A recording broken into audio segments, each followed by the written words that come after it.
হে everyone, আসসালামু আলাইকুম। কি অবস্থা সবার? আজকের লেকচারটা মূলত আমাদের চ্যাপ্টার 2 অল অ্যাবাউট ভেক্টরের লাস্ট লেকচার। এই লেকচারে আমরা বেশ কিছু টপিক নিয়ে আলোচনা করব। Vector element access, iterator and vector of string. Okay? আ খুব ছোট, ছোট টপিক, তাই খুব একটা বেশি সময় লাগবে না। ইনশাআল্লাহ একটা লেকচারে কভার হয়ে যাবে। অ্যান্ড এই জিনিসগুলো আপনারা অলরেডি জানেন। ওকে? আর ভেক্টর নিয়ে মূল আলোচনা আমরা অলরেডি করে ফেলেছি। ওকে? সো শুরু করা যাক। আমরা VS কোডে চলে যাচ্ছি এবং আমি এখানে একটা ভেক্টর নিচ্ছি। আচ্ছা, এট ফার্স্ট কি শিখবো আমরা? এট ফার্স্ট আমরা দেখব ভেক্টরের এলিমেন্ট অ্যাক্সেস কিভাবে করতে পারি বিভিন্ন উপায়ে। এটা একটু দেখব।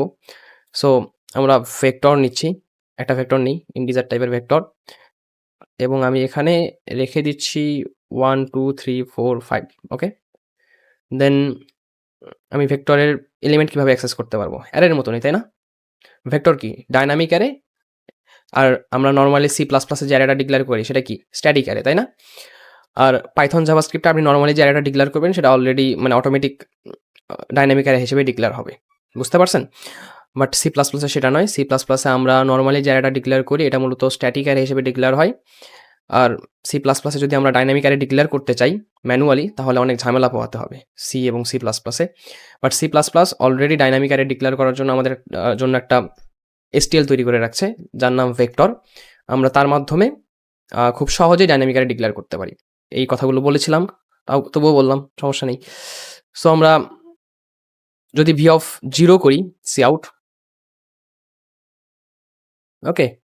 আমি এখানে ভি অফ 0 মানে কি? আমি প্রথম এলিমেন্টটা অ্যাক্সেস করতে চাচ্ছি, তাই না? ওকে? ইন্ট এল হবে, ওকে। আমি যদি রান করি তাহলে দেখেন আমরা 1 পেয়ে যাব, তাই না? 1 পেয়ে যাচ্ছি। ওকে। এবার আমি আরেকভাবে করতে পারি, C out V dot at. At আমি মনে করেন 1 তম পজিশন চাচ্ছি। সো এখানে আসবে আউটপুট কি আসবে বলেন তো? 2 আসবে, তাই না? 2 আসবে।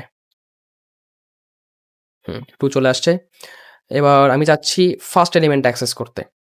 এটাও আমরা এইভাবে করতে পারবো। C of V dot front এবং যদি আমি শেষে একটা নিউ লাইন দেই, ওকে? সো 1 চলে আসছে, এটা ফার্স্ট এলিমেন্ট। আমি যদি লাস্ট এলিমেন্ট অ্যাক্সেস করতে চাই তাহলে C out V dot back, okay? V dot back দিয়ে আমি লাস্ট এলিমেন্ট অ্যাক্সেস করতে পারবো। এই তো লাস্ট এলিমেন্ট 5 চলে আসছে। সো আশা করি বুঝতে পারছেন। এগুলো কমেন্ট করে দিই। এবার একটু ভেক্টরের ইটারেটর নিয়ে আলোচনা করব। অলরেডি যেগুলো আমরা দেখেছি, V dot begin, V dot end, okay? V dot begin মূলত কি করে? ভি ডট বিগিন ফার্স্ট এলিমেন্টটাকে পয়েন্ট করে। আর ভি ডট এন্ড লাস্ট এলিমেন্টের পরের ঘরটাকে পয়েন্ট করে। পরের অ্যাড্রেসকে পয়েন্ট করে। বুঝতে পারছেন? সো আমরা ইটারেটর দিয়ে একটা অপারেশন করে দেখি। আমরা ইটারেটরের মাধ্যমে এই ভেক্টরটা প্রিন্ট করব, ওকে? আমরা কিভাবে করতে পারি? আমরা লুপ নিই ফর, ওকে? এবার আমরা ইন্টিজার টাইপ ভ্যারিয়েবলের বদলে আমরা কি নিব? একটা ইটারেটর নিব। সো ইটারেটর কিভাবে নিতে পারি? আমাদের অবশ্যই ভেক্টর টাইপ ইটারেটর। আমরা কিভাবে নিব? এট ফার্স্টে আমি ভেক্টর দিলাম, দেন ইন্টিজার টাইপ ভেক্টর, এখানে একটা ইটারেটর নিব। সো ইটারেটর, এবার আমাদের ইটারেটর একটা নাম দিতে হবে। ইটারেটরের নাম দিলাম আমি আইটি, ওকে? শুরু হবে কোথা থেকে? ভি ডট বিগিন থেকে। ভি ডট বিগিন থেকে। আমাদের এন্ডিং পয়েন্ট কোনটা? এন্ডিং পয়েন্ট হবে আইটি যতক্ষণ না পর্যন্ত ভি ডট এন্ডে যাচ্ছে ততক্ষণ পর্যন্ত এবং আইটি প্লাস প্লাস করবে, ওকে? নর্মাল। আপনি জাস্ট এখানে একটা ইন্টিজার টাইপ ভ্যারিয়েবল নিতেন যেটা 0 থেকে শুরু করতেন। আর আমরা এখানে জাস্ট ইটারেটর নিয়েছি একটা, ওকে? এবার আমি যদি সি আউট করি কাকে? এই আইটিকে। বাট মাথায় রাখবেন আইটি এটা ডিরেক্ট সি আউট করা যাবে না, কারণ এটা একটা পয়েন্টার, এটাকে আমাদের ডিরেফারেন্স করে প্রিন্ট করতে হবে, ওকে? সো আমরা যদি এখানে একটা স্টার দিয়ে দিই তাহলে এটা মূলত ডিরেফারেন্স করে প্রিন্ট করবে, ওকে? এবার যদি আমি রান করি দেখেন আমাদের কিন্তু ভেক্টরটা প্রিন্ট হয়ে যাবে। তো 1, 2, 3, 4, 5, ওকে? সো আশা করি বুঝতে পারছেন। আর এইভাবে এখন ইটারেটর ডিক্লেয়ার না করলেও হয়। সি প্লাস প্লাসে এখন জাস্ট এই অটো বলে দিলেই হয়, তাহলে অটোমেটিক ইটারেটরের টাইপ ধরে নেয়। বুঝতে পারছেন? আমি যদি আবার রান করি, এই তো আবার সাকসেসফুলি প্রিন্ট হয়েছে, ওকে? সো এটা আমরা দেখে ফেললাম। আচ্ছা, আমরা কি ভেক্টর ইনপুট নেওয়া দেখেছিলাম? একটু দেখি, ভেক্টর ইনপুট নেওয়া দেখি আমরা। সো আমরা কি করব? এগুলো আমি কি করতে পারি? এগুলো কমেন্ট করে দিই। আর এগুলো কেটে দিই, ওকে? এগুলো কেটে দিই। আমি মনে করেন ভেক্টর ইনপুট নিব, জাস্ট নর্মালি অ্যারের মতোই ইনপুট নিতে হবে, অ্যারের মতনই, বাইরের কিছুই না, আলাদা কিছুই নেই, অ্যারের মতনই আপনি ইনপুট নিতে পারবেন। ওকে, সো আমি একটা লুপ চালাচ্ছি for integer I is equal 0, I যতক্ষণ না পর্যন্ত, আচ্ছা আমি একটা ভ্যারিয়েবল নিই, size integer N, C in N, এই এনটা মূলত ভেক্টরের সাইজ। ওকে, সো আমি সাইজটা কীভাবে বলে দিতে পারি, ফার্স্ট ব্র্যাকেটে। অ্যারেতে আমরা কি বলতাম, অ্যারেতে আমরা সাইজ, স্ট্যাটিক অ্যারেতে আমরা সাইজ কীভাবে বলতাম, এভাবে বলতাম না, বাট এখানে এভাবে বলা যাবে না, এরর দিবে, এখানে আমাদের ফার্স্ট ব্র্যাকেট দিয়ে বলতে হবে। ওকে, সো এন এর সমান হচ্ছে ততক্ষণ পর্যন্ত আই প্লাস প্লাস করো এবং তুমি সি ইন করো ভি অফ আইকে। ওকে, দেন আমরা ভেক্টরটা প্রিন্ট করে দিতে পারি, শর্টকাট ফর লুপ ইউজ করি, integer X from V and C out করো এই এক্সকে অ্যান্ড একটা গ্যাপ দাও। ওকে, সো এবার আমরা ভেক্টর ইনপুট নিব। ওকে, আমি ভেক্টরের সাইজ বলে দিই 5 অ্যান্ড আমি এখানে 100, 200, 300, 400 অ্যান্ড 500, এই তো প্রিন্ট করছে কিন্তু 100, 200, 300, 400 অ্যান্ড 500। ওকে, সো এইভাবে নিতে পারি। আবার আমরা আরেকটা উপায় নিতে পারি, সেটা হলো কিভাবে, এভাবে না, আমরা এন পর্যন্ত লুপটা চলবে, জাস্ট কি করবো, আমরা ইন্টিজার এক্স নামে একটা ভ্যারিয়েবল নিব, তাই না, তারপর সি ইন করবো এই এক্সটাকে, দেন আমরা ভি ডট পুশ ব্যাক করে দিব, এই এক্সটাকে, তাইলেও হয়ে যাচ্ছে। তাহলে কি হবে এখানে মূলত কাজটা, আমি একটু এপিক পেনটা বের করে নিই, লুপটা চলবে, মনে করেন আমরা এন এর মান দিলাম 3, ওকে, এবং আমি ইনপুট দিলাম 1 2 3, মনে করেন এটা।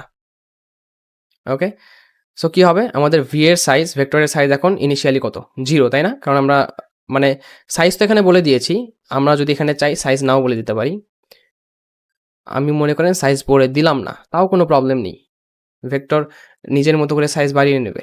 ওকে, সো এখন ভেক্টরের সাইজ কত, 0, তাই না, ভেক্টরের সাইজ 0, তার মানে আমি এখানে ইন্টিজারটা এক্স ভেরিয়েবল নিচ্ছি, তারপর ভেরিয়েবলটাকে ইনপুট নিচ্ছি, ইনপুটের মধ্যে 1 গেল, তারপর ভি এর মধ্যে পুশব্যাক হয়ে গেল এক্স, এখন ভেক্টরের সাইজ একটা বাড়লো, একটা বেড়ে এই এক্স এর মান কত এখন 1, আবার সেকেন্ড টাইম লুপটা চলার পরে আমি ইনপুট দিলাম 2, তারপর ভি ডট পুশব্যাক এই 2 হয়ে গেল, সাইজ আর একটা বাড়লো, 2টা চলে আসলো।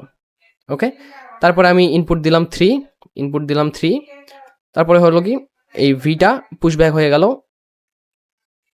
এই 3টা এখানে, তারপর কি ভেক্টরের সাইজটা 1 বাড়লো এবং 3 এখানে পুশব্যাক হয়ে গেল। ওকে, সো এইভাবে মূলত কাজটা করে। এবার আমি যদি এখানে সেম এটা ইনপুট দেবো, ওকে, এবার আমি রান করলাম কোড, এবার আমি সাইজ দিলাম 3, সরি আরেকবার রান করি, আমি সাইজ দিলাম 3 এবং আমি ইনপুট দিলাম 1 2 3। আচ্ছা, এটা কি হলো, 1 0 0, ও সরি, আমি তো কমা দিয়ে ইনপুট দিয়েছি, সরি, সো আমি সাইজ দিলাম 3।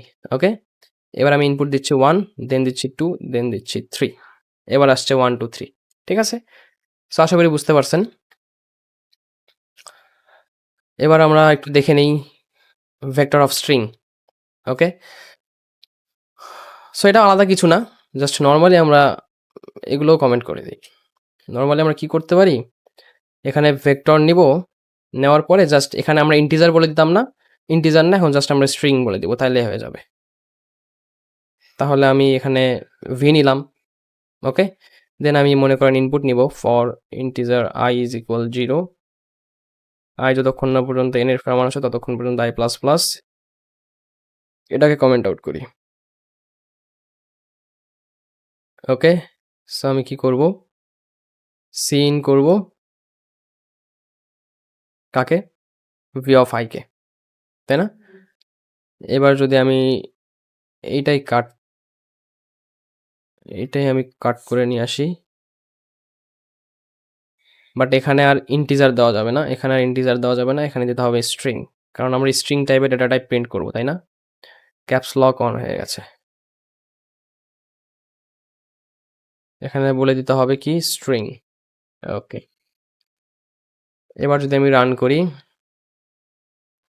স্ট্রিংটা ইনপুট দিই, মনে করেন নাম দিব, তাহা দিলাম, দেন সরি আগে তো সাইজ বলে দিতে হবে, তাই না? মাথা কাজ করতেছে না। ওকে, আমি 5টা নাম ইনপুট দিব। তাহা দিলাম, দেন নাইম দিলাম। কি প্রবলেম হচ্ছে? কোনো ভুল করলাম নাকি? না।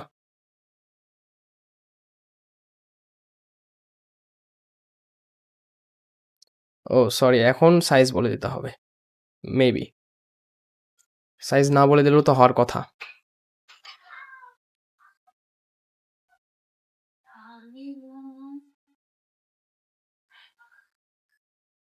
কম্পাইলেশন ফেইল্ড কেন দেখাচ্ছে? বুঝতেছি না। একবার কেটে দিই তো। আবার চালু করি।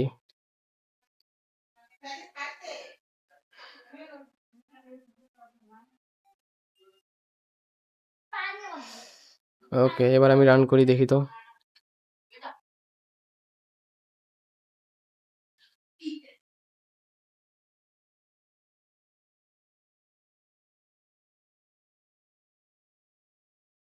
এবার ঠিক আছে।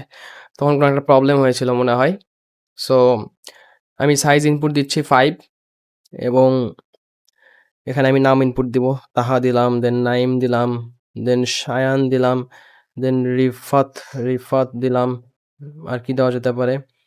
দেন রোজ দিলাম, রোজ। ওকে। সো দেখেন 5টা নাম কিন্তু সাকসেসফুলি আউটপুট দিয়েছে, তাই না?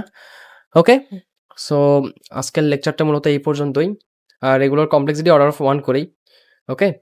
ও হ্যাঁ, আরেকটা কথা, আমরা কিন্তু গত ভিডিওতে যে মডিফায়ার্স ফাংশনগুলো দেখেছিলাম ওগুলোর কিন্তু কমপ্লেক্সিটি আলোচনা করে দেওয়া হয়নি। সো চলুন কমপ্লেক্সিটিগুলো আলোচনা করে দিই।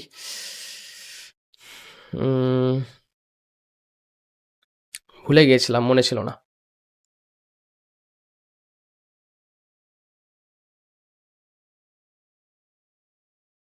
ওকে। সো ভি ডট অ্যাসাইন, এটা বা আমি যদি কোনো ভেক্টরকে আরেকটা ভেক্টরের সাথে অ্যাসাইন করে দিই তাহলে কি হয়ে যাবে? এটার কমপ্লেক্সিটি যদি সাইজ ডিফারেন্ট হয় তাহলে order of n, but size যদি ডিফারেন্ট না হয় তাহলে অর্ডার অফ 1।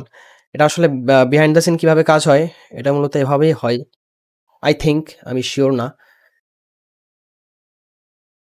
হয়তোবা এমনটা হতে পারে যে আমি যদি সাইজ সেম হয় তাহলে অর্ডার অফ 1।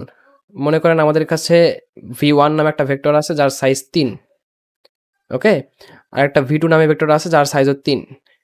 তাহলে এটার কমপ্লেক্সিটি অর্ডার অফ 1।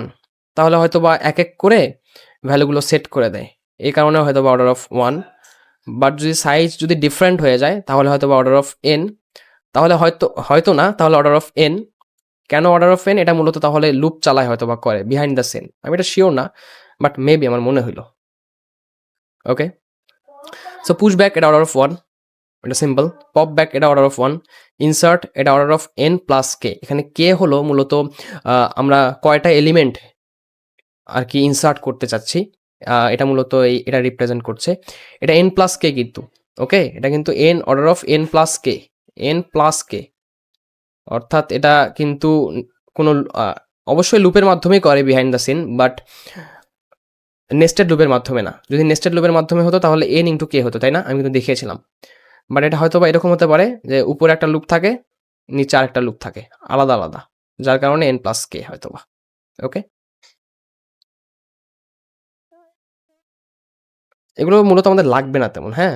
আমাদের মূলত লাগবে না এগুলো। তবুও একবার দেখে নিই। উইথআউট ইরেজ এটাও n প্লাস কে। আমি কয়টা এলিমেন্ট ডিলিট করতে চাচ্ছি। রিপ্লেস এর অর্ডার অফ 1, এটাও সিম্পল। আমরা কোনো ভ্যালু যখন রিপ্লেস করতে চাই সেটাকে রেঞ্জ রেঞ্জ বলে দিতে হয় না? রেঞ্জের কারণে পুরো ভেক্টরটা খুঁজতে হয় অথবা অর্ধেক ভেক্টর খুঁজতে হয়, তাই না? তারপর ফাইন্ড বিগিন এটা অর্ডার অফ n, কারণ এটাও কিন্তু ভ্যালু খুঁজতে হয়। ওকে। সো আর এগুলো তো দেখলামই, এগুলো অর্ডার অফ 1, অর্ডার অফ 1। আর আজকের চ্যাপ্টারটা মূলত এখানেই শেষ। এই ক্লাসটা, এই চ্যাপ্টারটা মূলত ছিল ভেক্টরের উপরে, অর্থাৎ ডাইনামিক অ্যারের উপরে।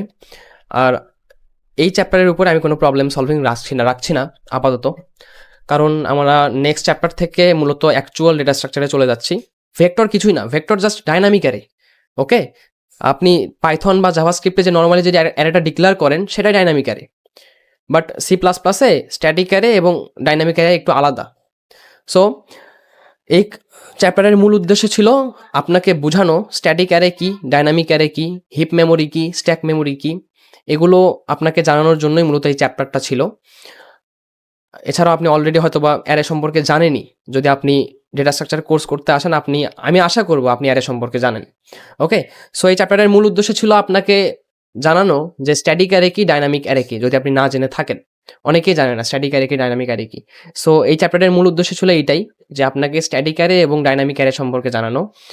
আর মূলত নেক্সট চ্যাপ্টার থেকে আমরা চলে যাচ্ছি আমাদের অ্যাকচুয়াল ডেটা স্ট্রাকচারে। আর আমাদের নেক্সট চ্যাপ্টারটা মূলত থাকতেছে বাইনারি সার্চ এবং প্রিফিক্স সামের উপরে। ওকে?